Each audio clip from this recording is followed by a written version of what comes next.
So hi friends, today I am here to discuss about expedited patent applications. Okay, so many a times like you file for patent application in India and the application it gets delayed like by many years. So many a time like you are not happy with the patent office procedures, like it's taking a long time and you have filed it today. After 4 to 5 years the application are examined, then again you go for hearing.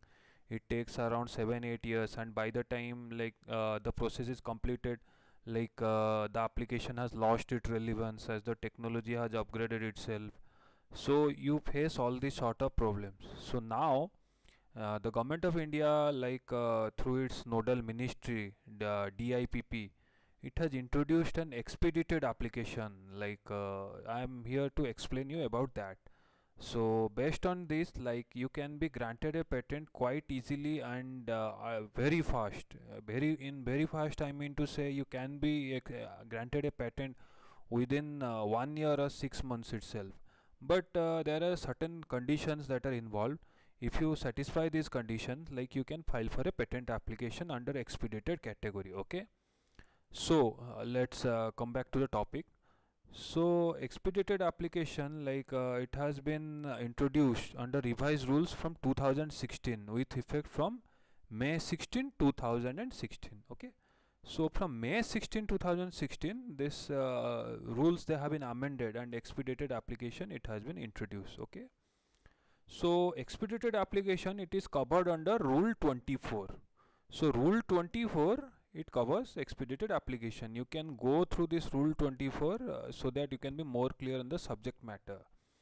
So in normal request for examination it is filed under Form 18. Okay. But however, in expedited application, you are filing Form 18A, okay, along with some fees. This fees is very nominal. It's not huge, large fees like as compared to what we see in Form 18. The fees is quite less as compared to that. But you can file for expedited application on any of these following grounds, okay.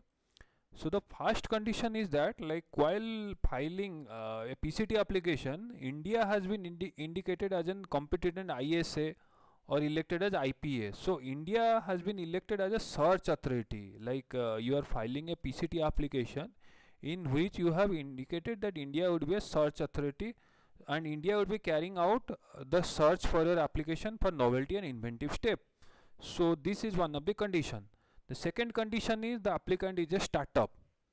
The third, both these condition A and B were previously it was present, but however these days some new condition it has been added and the number of application they have gone up after that. So now for small entity as defined in Rule 2FA of the patent rules, like it defines small entity. If your company is covered under small entity, then also you can file for an expedited application. Okay, and both startup and small entity they have some fee exemptions and the fee is very less for them. So the next condition is that the applicant is a female natural person. If one of the applicant is a female natural person, then also you can file for expedited application. Okay.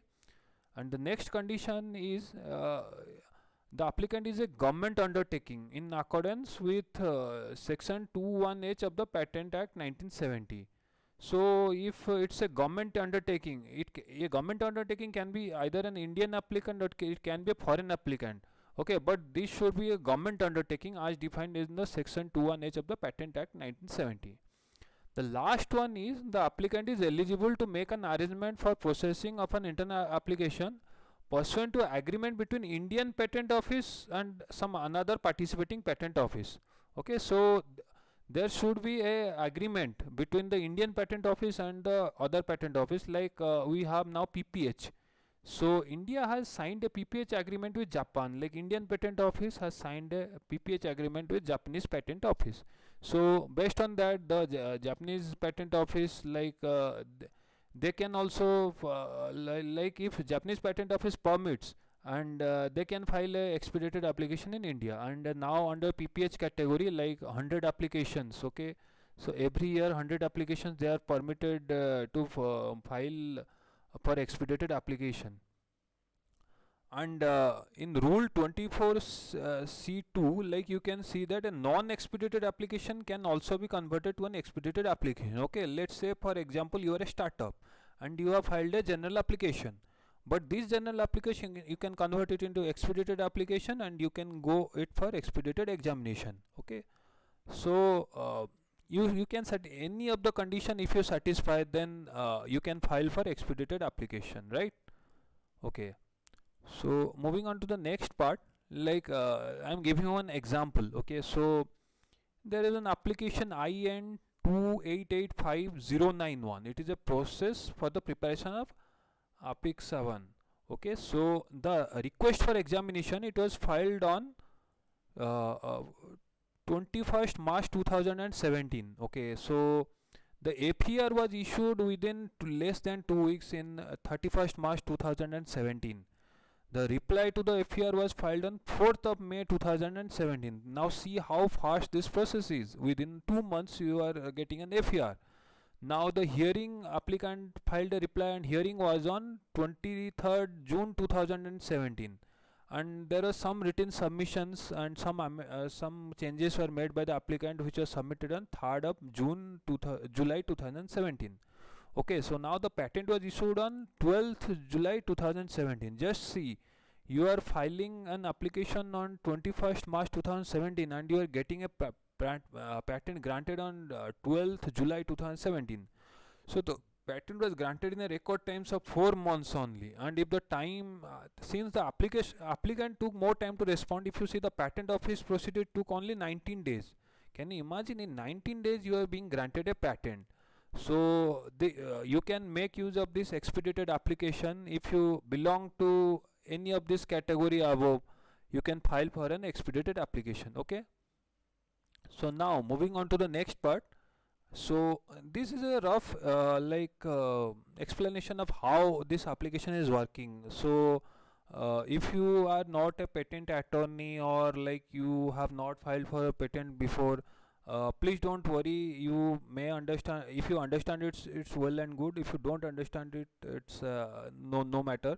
You can still file for patent under expedited application. So now the application is assigned to examiner. Like after you file a request for examination, you are filing for request for examination over here. So the application is now assigned to an examiner, like who will examine your application, and he has to dispose this report within 1 month. Within 1 month he has to do, and he has to do it strictly. This timeline is quite strict in nature, and you have to give an answer if you are not able to do. Now within 15 days the controller has to issue an FER. So he issues a FER to the controller. The controller issues a FER to the applicant. Now this thing, it has this overall process, it is a part of the patent office process, but now the rest of the thing, it is in the hand of the applicant, and applicant has to reply within 6 months. Okay, so within 6 months the applicant makes a reply, and as soon as the applicant replies, the controller makes a hearing, and he decides to grant or to refuse. So you see, like within 1 year of filing of this whole process, if you see, it can be roughly completed within 1 year. Within 1 year itself, like you can be given a granted a patent, provided you satisfy everything. So please excuse for my handwriting, so it's not that good. But like you see, my point was to explain you like how fast this process is, and you can be granted a patent very soon. So you can make use of this provision, and like file for patent, and if your application is considered worthy, then you can be granted a patent very soon. So I hope this video was useful, and I am able to explain to you like expedited application. So please make use of it. I hope this video was a very much use to you. Thank you very much for your patient hearing.